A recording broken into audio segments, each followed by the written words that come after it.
આગળ વાત કરીએ છોટાઉદેપુર જિલ્લાની તો છોટાઉદેપુરના બોડેલી તાલુકામાં મેઘરાજાની તોફાની બેટિંગ। બોડેલી શહેર અને આસપાસના ગ્રામ્ય વિસ્તારોમાં ધોધમાર વરસાદ વરસ્યો છે। બોડેલી શહેરમાં છેલ્લા 1.5 કલાકથી અનરાધાર વરસાદ વરસી રહ્યો છે। ભારે વરસાદથી બોડેલી શહેરના રસ્તાઓ પાણી થયા છે। ભારે વરસાદથી બોડેલીની બજારો પણ પાણી થઈ છે તો નીચાણવાળા વિસ્તારોમાં પણ ઘૂંટણસમા પાણી ભરાઈ ગયા છે। વધુ વિગતો સાથે સંવાદદાતા રેહાન પટેલ આપણી સાથે ફોન લાઈન ઉપર છે। રેહાન, છોટાઉદેપુરમાં જે સતત વરસાદ વરસી રહ્યો છે, ક્યાં કેટલો વરસાદ વરસ્યો, કેટલું પાણી ભરાઈ ગયું છે, લોકોને કેટલી સમસ્યા? રેહાન જી, આપણે જણાવી દઉં કે છોટાઉદેપુર જિલ્લામાં ગત મોડી રાત્રે ધોધમાર વરસાદ વરસી રહ્યો છે। છોટાઉદેપુર જિલ્લાનો બોડેલી વિસ્તારોએ સતત ધોધમાર વરસાદ વરસી રહ્યો છે। બોડેલી નગરની વાત કરીએ તો બોડેલી નગરમાં જે પ્રકારે 1.5 કલાકથી ધોધમાર વરસાદ વરસી રહ્યો છે, વરસાદના કારણે જે મેન બજાર છે ત્યાં ઘૂંટણસમા પાણી ભરાયું છે। સાથે સાથે મીઠાનો વિસ્તાર છે પણ પાણી ભરાયું છે। હાલ પાણી ભરતા જે વિસ્તાર છે મુશ્કેલીમાં મુકાયા છે। છોટાઉદેપુર જિલ્લામાં સતત વરસાદના કારણે નદી નાળાઓ પર છલકાય છે। જે પ્રકારે બોડેલી નગરમાં વરસાદ વરસી રહ્યો છે, વરસાદના કારણે ફરી એક વખત નગરજનો મુશ્કેલીમાં મુકાય તેવી સ્થિતિ ઊભી થાય તેવું હાલ તો સ્પષ્ટ દેખાઈ રહ્યું છે। જી ચોક્કસથી રેહાન, માહિતી બદલ આભાર।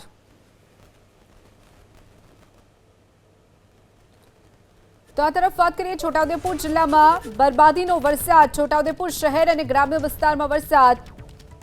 પાવીજેતપુર ક્વાંટ તાલુકામાં અનરાધાર વરસાદ વરસ્યો છે। મોડી રાતના વરસાદથી ક્વાંટ તાલુકામાં તારાજીના દ્રશ્યો। ક્વાંટના ગડેઠા ગામમાં પાણી લોકોના ઘરોમાં પણ ઘૂસી ગયા છે તો સુખી નદીના પાણી ગડેઠા ગામમાં 20 થી 25 મકાનોમાં ફરી વળ્યા હોવાની પણ માહિતી। નદીના પાણીના કારણે ગામની ખેતીને પણ ભારે નુકસાન થયું છે તો સર્વે કરી તાત્કાલિક સહાય આપવામાં આવે તેવી પણ ખેડૂતોએ માંગ કરી છે। તો આકાશી આફતથી છોટાઉદેપુર જિલ્લાના કલેક્ટર મેદાને આવ્યા। ક્વાંટના અલગ અલગ વિસ્તારની કલેક્ટરે મુલાકાત લીધી છે।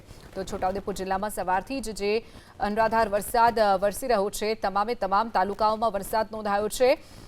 તો છોટાઉદેપુર શહેર અને ગ્રામ્ય વિસ્તારમાં વરસાદથી કેટલાક વિસ્તારોમાં લોકોના ઘરોમાં પણ પાણી ઘૂસી ગયા છે।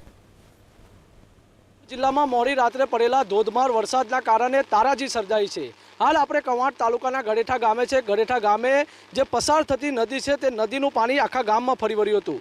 ગામના 15 થી 20 જેટલા મકાનોની અંદર પણ પાણી ઘૂસી ગયું હતું અને જે લોકોને છે તે મુશ્કેલીનો સામનો કરવો પડ્યો હતો। મકાનોની અંદર પાણી ઘૂસી જતા ઘરવખરી સામાન સહિત તમામ જે વસ્તુ હતી તે પલળીને પૂરી થઈ ગઈ હતી, જેના કારણે જે લોકો છે તે મુશ્કેલીમાં છે। ગામના ખેતરો હોય તમામની અંદર પાણી ફરી વળ્યા છે। એટલે કહી શકાય જે પ્રકારે ગઈકાલે મોડી રાતથી પડેલા ધોધમાર વરસાદના કારણે ગડેઠા ગામની અંદર મોટા પાયે નુકસાન થયું છે અને ગ્રામજનો માંગ કરી રહ્યા છે કે તંત્ર વહેલી તકે સર્વે કરાવીને સહાયની ચૂકવણી કરે તેવી ગ્રામજનો હાલ તો માંગ કરી રહ્યા છે।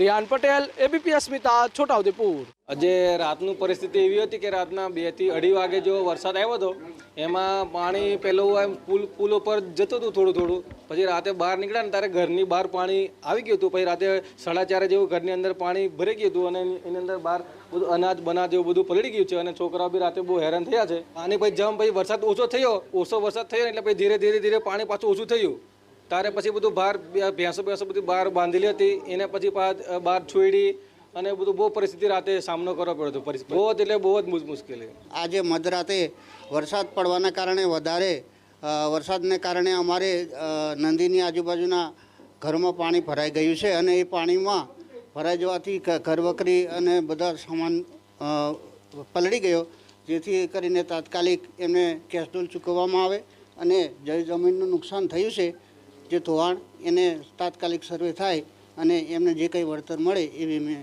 અપેક્ષા રાખું। તો આ તરફ છોટાઉદેપુરના નસવાડી તાલુકામાં વરસાદ બાદ ઠેક ઠેકાણે પાણી ભરાઈ ગયા છે। કાલીડોડી ગામના અમદાવાદી ફળિયામાં પાણી ઘૂસી ગયા છે તો ગામમાં પાણી ઘૂસતા નદી પસાર થતી હોય તેવા દ્રશ્યો સામે આવ્યા છે। ગામ નજીકથી પસાર થતા કોતરના પાણી પણ ગામોમાં ઘૂસી ગયા છે। ગામના કેટલાક ઘરોમાં પાણી ઘૂસતા રહીશો પણ મુશ્કેલીમાં મુકાયા છે। ઘરોમાં પાણી ઘૂસી જતા ઘરવખરીને પણ વ્યાપક નુકસાન થયું છે। તો જે દ્રશ્યો આપ જોઈ રહ્યા છો છોટાઉદેપુરના નસવાડીના છે, જ્યાં કાલીડોડી ગામ આવેલું છે, તેમાં અમદાવાદી ફળિયામાં લોકોના ઘરોમાં પાણી ઘૂસી ગયા છે। નદીઓ ઉફાન પર વહી રહી છે। નીચાણવાળા વિસ્તારોમાં કેટલાક લોકોના ઘરોમાં પાણી ફરી વળ્યા છે, જેના કારણે ઘરવખરીને પણ મોટા પ્રમાણમાં નુકસાની વેઠવાનો વારો આવ્યો છે તો સ્થાનિકોને પણ હાલાકી વેઠવાનો વારો આવ્યો છે અને વાહન વ્યવહાર પણ સંપૂર્ણ રીતે ઠપ થયો છે। તો છોટાઉદેપુરના ક્વાંટમાં વધુ એક કોઝવે ધોવાયો હોવાની ઘટના. રામી ડેમ જવાના રસ્તા ઉપરનો કોઝવે ધોવાયો છે.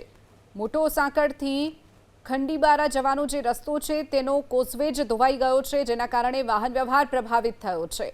છોટાઉદેપુરના ક્વાંટમાં વધુ એક કોઝવે ધોવાયો છે. રામી ડેમ જવાનો જે રસ્તો છે, મોટો સાંકળથી ખંડીબારા જવાનો જે માર્ગ છે, જે બે ગામને જોડતો મુખ્ય માર્ગ છે, તે આખો રસ્તો ધોવાઈ ગયો છે, જેના કારણે વાહન વ્યવહાર પ્રભાવિત થયો છે. સ્થાનિકોને હાલાકી વેઠવાનો વારો આવ્યો છે.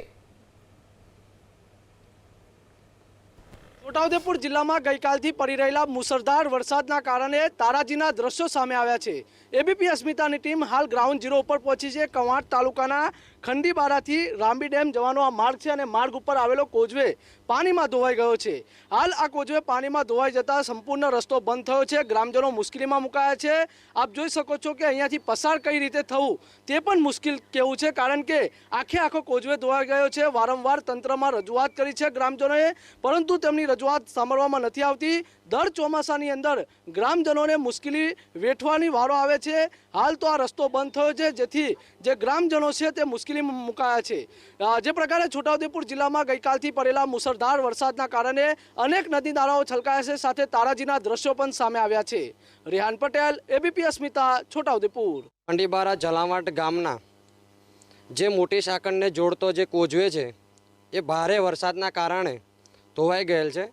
તો અમારી એટલી માંગ છે, આ તંત્રની ઘોર બેદરકારીના લીધે વારંવાર ગ્રામજનો દ્વારા જે રજૂઆત કરવામાં આવે છે એને આ તંત્ર સાંભળતું નથી અને 4 વર્ષથી આ કોઝવે બનાવે છે અને 4 વાર ધોવાઈ ગયેલું છે.